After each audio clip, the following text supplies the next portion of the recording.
이번 강의에서는 물질의 연소 형태부터 설명을 드리겠습니다. 연소라고 이야기하면 가연물이 공기 중의 산소와 화합하여 열과 빛을 내는 현상을 연소라고 말씀을 드렸습니다. 그럼 물질에는 우리가 가연성 물질에는 고체 연료도 있고 액체 연료도 있고 기체 연료도 있겠죠. 그래서 제일 먼저 기체의 연소를 보기로 하겠습니다. 자, 이 기체의 연소에는 두 가지가 있습니다. 확산 연소와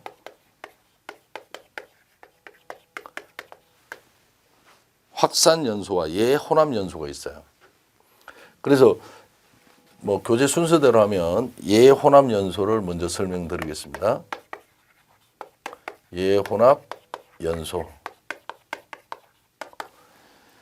기체의 연료가 공기와 밀이 혼합하여 가연성 혼합기를 생성하고 여기에 점화시켜 연소하는 형태인데요. 그냥 저는 그림으로 그립니다. 용기 안에 공기하고 가스하고 같이 넣어서 이 위험성 분위기를 만듭니다. 위험 분위기라는 것은 가연성 물질과 공기하고 섞여서 연소 범위 내에 들어있는 분위기. 그래서 이 가스가 나오면 뭐만 주면? 점화원만 주면 바로 연소가 되는 형태를 예혼합 연소라고 한다면, 확산 연소라는 것은 가연성 가스가 공기 중으로 확산하여 생성된 혼합가스가 연소하는 형태다, 그런 말입니다. 그러니까 용기 안에는 뭐만 들어있냐면 가스만 들어있습니다. 그 다음에 밖으로 나오면서 공기하고 섞입니다. 그래서 위험성 분위기를 만들고 이 위험 분위기가 될 때 점화운이 주어지면 연소가 되는 형태를 확산 연소라고 이야기합니다. 그래서 용기 안에 미리 공기와 혼합시켜 놓느냐, 그냥 가스만 들어있느냐, 요 차이가 되고요. 그 다음에 교재는 없지만 우리가 기체연료의 연소 방법에는 폭발 연소라는 것도 있어요. 누설이 되어서 위험성 분위기가 존재할 때 폭발적으로 연소한다 그래서 폭발 연소다. 그래서 기체의 연소 방법에는 이 세 가지가 있는데 타이틀만큼은 꼭 기억하셔야 돼요. 연소 방법 세 가지를 쓰시오. 주관식 때도 한 번씩 나오고 있습니다. 두 번째, 액체의 연소를 보기로 하겠습니다.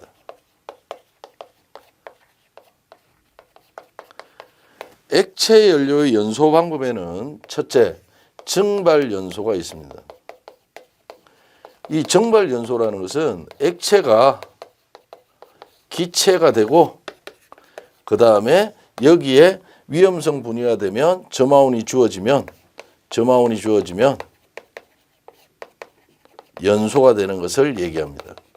거의 대부분 액체 연료는 증발 연소를 합니다. 그래서 액체 연료의 일반적인 연소 형태로 인화성 액체 표면에서 발생된 전기가 공기와 혼합된 상태에서 연소하는 형태다.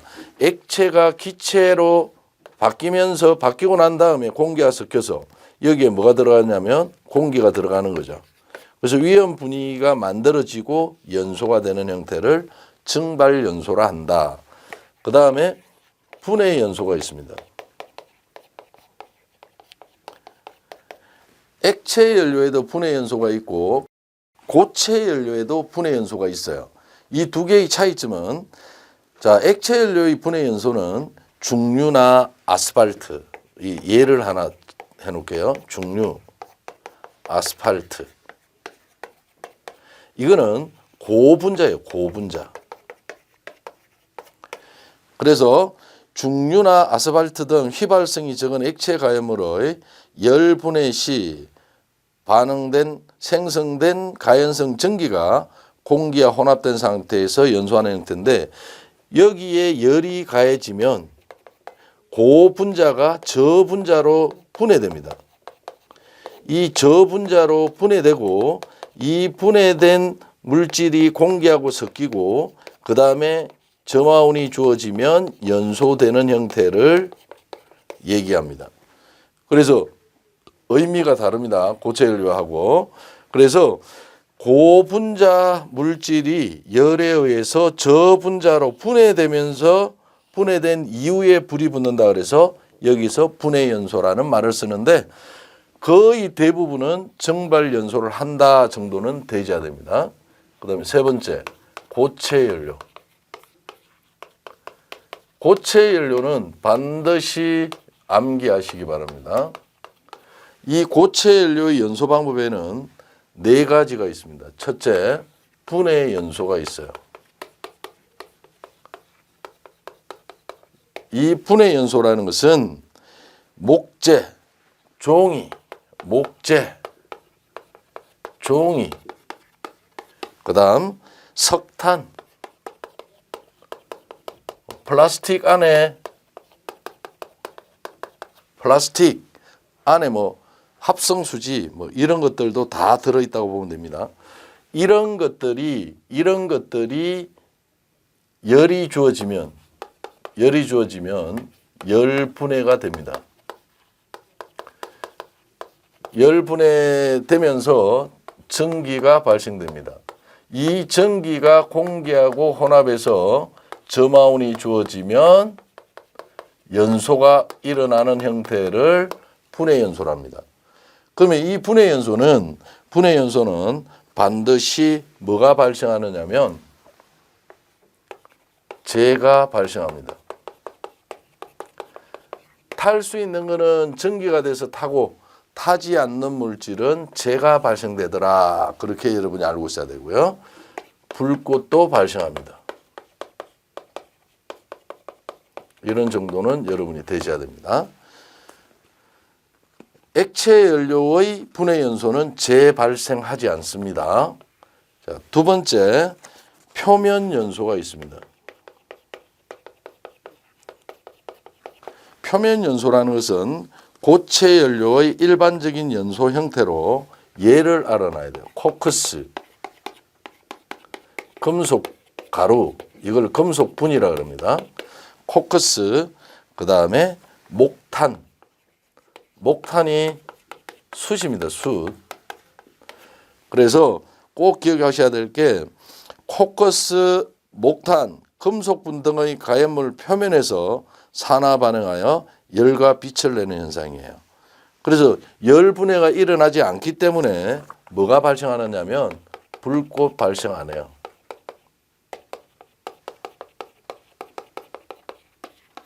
열만 나옵니다. 열만. 그래서 말 그대로 표면만 연소합니다. 표면만 연소합니다. 그래서 우리 숯불구이집에 가서 고기를 다 먹어도 숯이 참숯 이런 것들은 숯이 형태가 그대로 보존됩니다. 그래서 표면만 연소되는다 그래서 표면 연소다. 불꽃 발생 안 하고요. 연기 발생 안 합니다. 그렇게 봐놔줘야 돼요. 대표적인 예들을 주놓고 어떤 연소를 하느냐 찾아라 이런 문제들도 나오기 때문에 예를 여러분이 알아놔줘야 돼요. 그 다음 증발연소라는 것은 말 그대로 고체가 뭐가 돼서요? 고체가 기체가 돼서 연소되는 것을 얘기하겠죠. 그래서 여기서도 예를 여러분이 봐놔줘야 돼요. 예를. 그래서 증발연소는 황, 나프탈렌, 파라핀. 이 파라핀이라는 게 양초죠.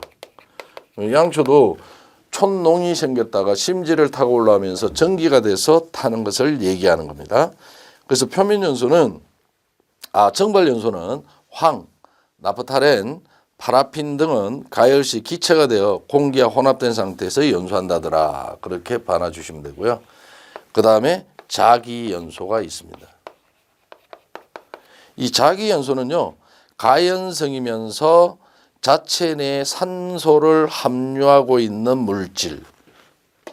가연물과 다량의 산소를 함유하는 물질, 이게 바로 뭐냐면 폭발성 물질입니다.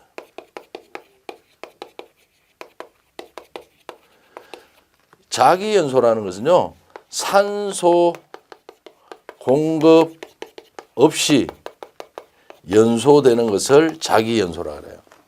그래서 다량의 산소를 함유하고 있기 때문에 주위에 공기가 없더라도 연소하는 물질, 이걸 자기연소랍니다.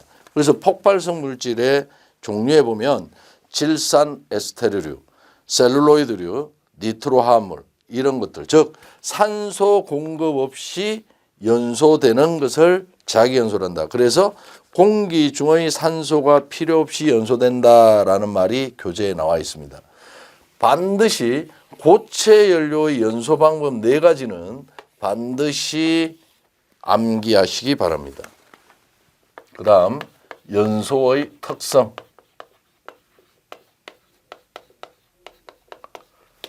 연소의 특성에서는 제일 먼저 인화점이 나옵니다. 이것도 뭐 아주 중요한 내용 중에 하나죠. 가연성 전기에, 이거는 그냥 이렇게 하면 됩니다. 점화원에 의해 연소될 수 있는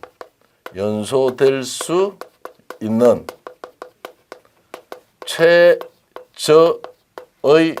온도입니다. 반드시 최저의 온도라는 걸 여러분이 기억하셔야 돼요. 그래서 여러분이 꼭 이 인화점은요, 낮을수록 위험합니다. 그래서 인화점이 낮은 물질만을 분류해서 위험물 안전관리법에서는 제4류에서 인화성 액체로 분류하고 있습니다. 자, 그래서 이 인화점은 가솔린의 착화 온도 300도 정도이나 영하 210도씨에서 증발하기 시작하고 전기의 온도가 영하 40도, 즉 가솔린은 영하 43도 되면 화기에 의해서 즉시 연소되고 있습니다. 그래서 영하 43도에서 영하 20도시라 그래요. 이거를 뭐라 그러냐면 인화점이라고 얘기합니다. 그럼 우리나라 겨울철 아무리 추워도 이 온도 밑으로 안 내려가죠. 그래서 가솔린, 즉 휘발유는 점화원만 있으면 쉽게 불이 붙을 수 있다라고 여러분이 기억하시고 계시면 되겠습니다. 그러면 여기에서 여러분이 봐놔 주셔야 될 거는 가솔린의 예를 들어놨고요. 두 번째, 인화하는 데 필요한 조건.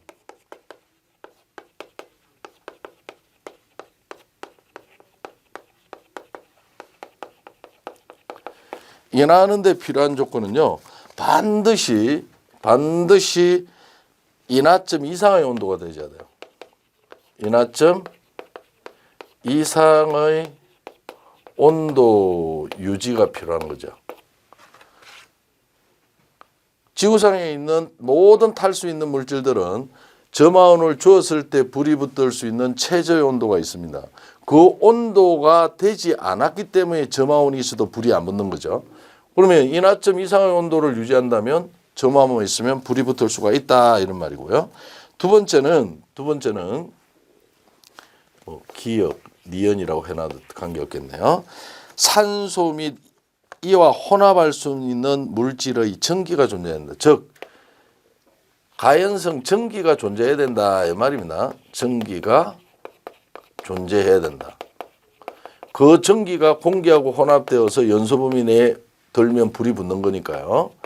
그 다음에 세 번째는 인화원이 주어져야 된다. 인화원. 이게 바로 점화원이잖아요. 점화원이 존재해야 된다. 자, 인화점 이상의 온도가 유지된다라는 말은 가연성 전기가 날아나서 연소 범위에 도달되어 있다라는 말입니다. 거기에 점화원만 주어지면 불이 붙을 수가 있다, 그런 말이고요. 두 번째는 발화온도. 발화온도 또는 발화점이라고 얘기합니다. 가연성 가스가 발화하는 데 필요한 최저 온도를 발화온도로 합니다. 즉 가연물을 가열할 때 점화원 없이, 이 말만 대줘야 돼. 점화원이 없어요. 점화원 없이 열의 축적만으로 스스로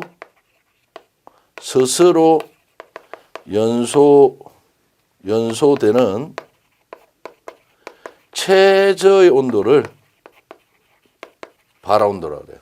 그래서 이 발화온도도 낮을수록 위험하다. 그렇게 여러분이 알고 계셔야 돼요. 낮을수록 위험하다. 자, 그래서 거기에 여러분 보면 동그라미 1번에 보면 가연성 가스가 발화하는 데 필요한 최저 온도를 발화온도로 하더라.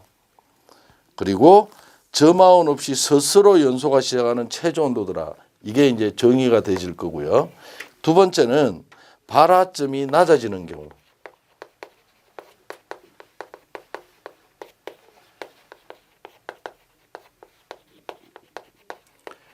발화점이 낮아진다면 연소되기가 쉬운 경우하고 같은 말이다, 이런 말입니다. 그럼 발화점이 낮아지는 경우는 연소가 잘 되려면 이렇게 오겠습니다. 연소가 잘 되려면 첫째, 발열량은 커야 됩니다. 발열량 클 것. 그래야 주위에 있는 가해물질의 온도를 빨리 올릴 수 있다 그랬죠. 그 다음 압력 또한, 압력도 크면 발화 온도는 낮아집니다. 왜? 반응 속도가 빨라지기 때문입니다. 세 번째, 화학적 활성도. 화학적 활성도. 화학적 활성도도 커야 돼요. 이 활성이라는 게 반응하기 쉬운 성질, 그런 말입니다. 그럼 반응하기 쉬운 성질이 클수록 발화 온도는 불이 잘 붙는다라고 생각하시면 돼요. 그 다음에 네 번째, 접촉 금속의 열 전도율. 접촉 금속의 열 전도율. 접촉하는 금속의 열 전도율은 클수록입니다. 즉 이게 접촉하는 금속이에요. 이게 금속이에요. 이 금속을 통해서 여기에 있는 가스가 있어요. 가스가. 열은 여기서 와요.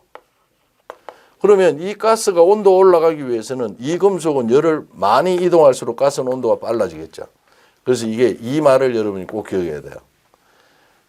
반면에 이 가스는 열 전도율이 적어야 됩니다. 그러나 접촉하는 금속의 열 전도율은 커야 된다라고 여러분이 기억하고 계시면 돼요. 의미를 정확하게. 그 다음 분자 구조가 복잡할수록. 그래서 대표적인 포화탄화수소는 메탄, 에탄, 프로판, 부탄 이런 것들이 있을 텐데 이렇게 가면 분자 구조가 복잡해지죠.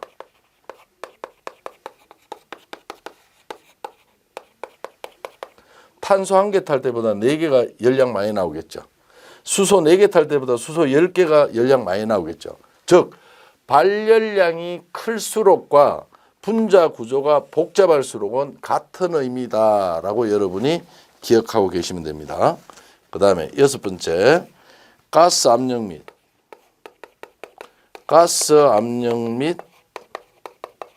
습도는 낮을 때 건조가 잘 됐다라는 거죠. 그래서 가스 압력이 너무 크면 가해물의 양이 너무 많이 나오면 연소범위 상한을 벗어날 수가 있다, 그런 말입니다. 그 다음에 산소 농도는 많을수록, 산소 농도는 높을수록, 그렇게 여러분이 기억하시면 돼요. 왜? 잘 타게 도와주는 거는 많으면 많을수록 잘 타는 거니까 발화점은 낮아진다. 발화점이 낮아지는 조건은 연소가 잘 되는 조건이다라고 여러분이 이해하고 계시면 되겠습니다. 그 다음 세 번째, 연소점을 설명을 드리겠습니다. 이 연소점은 연소가 5초 이상 계속되기 위한 온도예요. 계속되기 위한 온도를 우리가 연소점이라고 이야기합니다. 일반적으로 이 연소점은 인하점보다 5에서 10도씨 높다라고 보면 됩니다. 우리 교재에는 10이라고 해놨습니다. 그래서 이 말로 보아 인하점이 낮아지면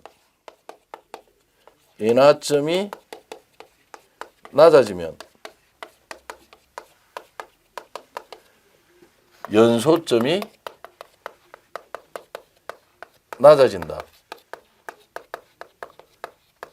이 말은 맞는 말이다라고 여러분이 알아놔야 돼요. 반면에 인하점이 낮아지면 발하점이 낮아진다. 이 말은 틀렸습니다. 이와 같은 수식이 성립이 될 때 맞다라는 거예요. 인하점이 5도 낮아진다고 발하점이 5도 낮아지냐? 아니다라고 여러분이 기억하고 계셔야 돼요. 그 다음 4번 연소 범위.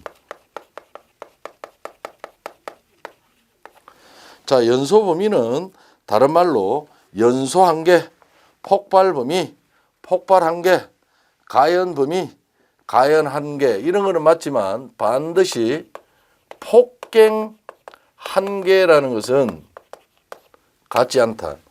폭발 범위가 더 넓습니다.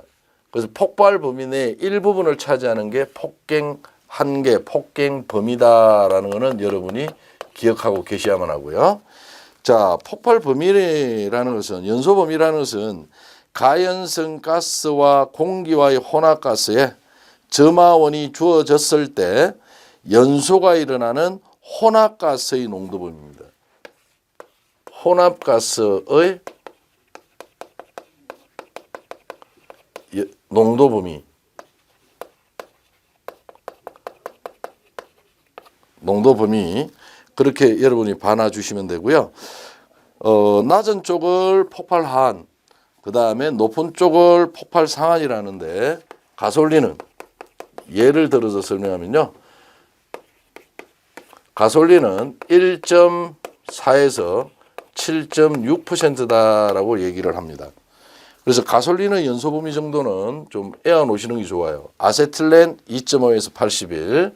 자, 가솔린하고 공기하고 섞여서 요 전체가 100%를 차지할 때 가솔린이 차지하는 농도 범위를 연소 범위라 하고 적은 쪽을 한, 큰 쪽을 상한이라고 얘기를 합니다. 그래서 공기는 이게 98.6%일 거고 이거는 92.4%일 거예요. 요렇게 혼합되는 요 범위 내에서만 불이 붙고 미만이거나 초과하면 불이 붙지 않는 것을 뜻하는 게 연소 범위다라고 여러분이 알고 계시면 되겠습니다. 그러면 이 연소 범위에 영향을 미치는 인자.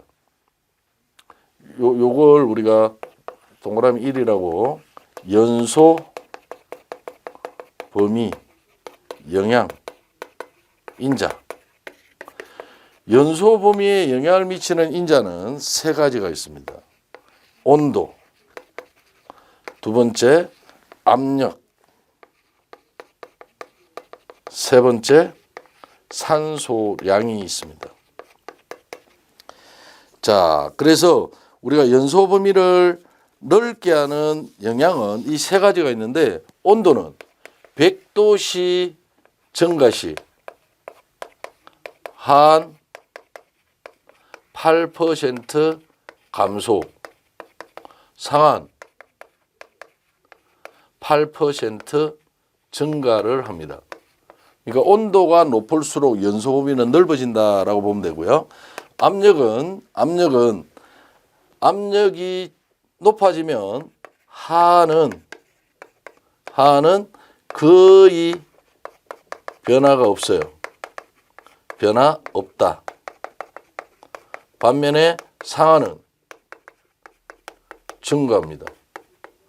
그러니까 압력이 크면 연소 범위는 하는 거의 변화 없지만 상한이 증가하기 때문에 넓어진다라고 이야기하고요. 산소량은 연소 범위가 이것도 하는 약간 낮아집니다. 약간 낮아짐. 그러나 상하는 급격히 증가합니다. 급격히 증가한다. 이 말은 여러분이 꼭 좀 기억해 놓으시기 바랍니다. 그 다음에 세 번째, 폭발 범위가 넓을 경우 폭발 위험성이 크다. 그래서 여기에 나와 있는 가스들에 해당하는 연소 범위 중에 우리가 꼭 좀 봐 놓으셔야 될 게 아세틸렌 2.5에서 81, 수소 4에서 75, 이산화탄소 1.2에서 44, 가솔린 1.4에서 7.6, 프로판 2.1에서 9.5, 요 정도의 연소 범위는 앞면을 익혀 놓으시기 바랍니다. 그 다음에 네 번째 보면 메틸알코올, 에틸알코올, 초산에스테르, 벤젠, 에틸에테르, 이산화탄소 등의 인화성 액체는 실온 부근에서 액면상의 폭발 혼합 전기를 만들어서 위험성이 매우 높다더라. 그런 정도만 여러분이 좀 한번 읽어만 보시면 돼요. 이 4번 같은 경우는. 그래서 이번 강의에서 아주 중요한 거는 연소의 형태, 그 다음에 인하점, 발화점, 연소점의 정의, 그 다음에 연소가 되기 쉬운 조건, 이런 것들은 반드시 암기하고 계셔야만 합니다.